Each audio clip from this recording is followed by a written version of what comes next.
तो लाभ का मजा ही ना आएगा। इसलिए बच्चों को संघर्ष करना सिखाओ, बड़ों का सम्मान करना सिखाओ, मर्यादित बोलना सिखाओ। आपके बच्चों के पास बड़ी बड़ी डिग्रियां होंगी लेकिन बोलने का ढंग नहीं है कि बड़ों से कैसे बात की जाती है, तो फिर डिग्रियों का करेंगे क्या हम? जब बड़ों से बात करने की तमीज नहीं है तो क्या बात करें फिर, आपसे बताओ। इसलिए संस्कार देना भूल मत जाना साहब, बड़ा नुकसान होगा।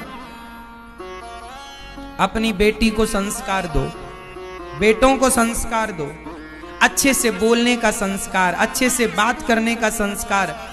घर में कोई मेहमान आए तो बच्चों के हाथ से भोजन परोसवाया करो। आजकल तुम्हारे बच्चों से भोजन परोसवा के देखना, इन्हें बनाना तो छोड़ो, परोसना नहीं आता। आप परोसवा लेना तुम्हारे बच्चों से भोजन, बाएं हाथ से परोसते हैं, बाएं हाथ से, बाएं हाथ से रोटी देते हैं। इन्हें ये नहीं पता मूर्खों को कि परोसना कैसे है। और ये गलती उनकी बिल्कुल नहीं है।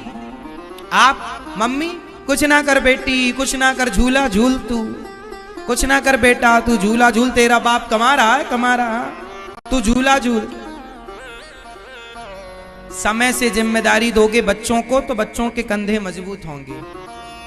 इसलिए समय पर तुम लोग तीर्थ यात्रा पे निकला करो थोड़े दिन के लिए, बच्चों को जिम्मेदारी देकर, ताकि पता लगे कि तुम्हारा बच्चा कितना मैनेज कर पा रहा है, कितना नहीं कर पा रहा। कर पा रहा है तो ठीक है, और नहीं कर पा रहा है तो जिम्मेदारी दो ताकि वो सीखे और सिखाओ। ऐसे नहीं, ऐसे काम किया जाता।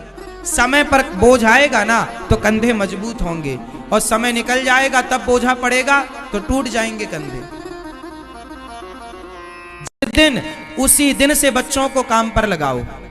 ये काम करना है तुम्हें, बाप का काम संभालो तुम, बिजनेस तुम संभालो, व्यापार तुम संभालो, खेती तुम संभालो, संभालो, इसे बढ़ाओ। व्यापार को पिता ने इतना किया तुम और बड़ा करो, खेती को पिता ने इतना किया तुम और पढ़े लिखे हो। तुम्हारा बाप तो कम पढ़ा लिखा था, तुम ज्यादा पढ़े लिखे हो, तुम और बड़ा करो और बढ़ाओ। पढ़े लिखे हो, लेकिन गलती कुछ माँ बाप की भी है कि बाप कहता नहीं नहीं मैं ही जा रहा हूं दुकान, तू घर बैठ। अब वो घर में बैठा मोबाइल चला रहा है, मोबाइल चलाते चलाते किसी छोरी के चक्कर में पड़ गया। अब बाप कमा कमा के दे रहा है, वो सुरा सुंदरी में पड़ गया। अरे बच्चों को काम पर नहीं लगाओगे तो खाली दिमाग शैतान का। यदि व्यस्त हैं तो वो व्यस्त रहेंगे, अच्छा होगा, और फ्री हैं तो उनका दिमाग गलत जगह पर जाएगा, वो गलत होंगे। फिर मत रोइएगा कि बच्चा गलत हो गया। क्यों आपने जिम्मेदारी नहीं दी? हम तो जब 17 साल के थे तब हमारे ऊपर जिम्मेदारी आ गई थी। 17 वर्ष की उम्र में, जब हम 17 वर्ष के थे, हमें अपना पढ़ना भी था और पढ़ करके पैसा कमाना भी था और कमा करके घर देना था, क्योंकि घर में इतनी गरीबी थी कि घर पेट भोजन नहीं मिलता था। हम बचपन में भीख मांगा करते थे, जब भीख मांग के लाते थे तब घर में रोटी बनती थी, भीख ना मांगते तो घर में रोटी नहीं बनती।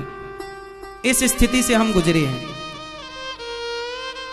गांव में भीख मांगते थे हम, गांव में घर घर जाकर के, यदि ना मांगते तो भूखे रहते, मांगना मजबूरी थी। उस स्थिति से गुजरते गुजरते गुजरते गुजरते कर्म नहीं छोड़ा, भगवान के आश्रित रहे हैं।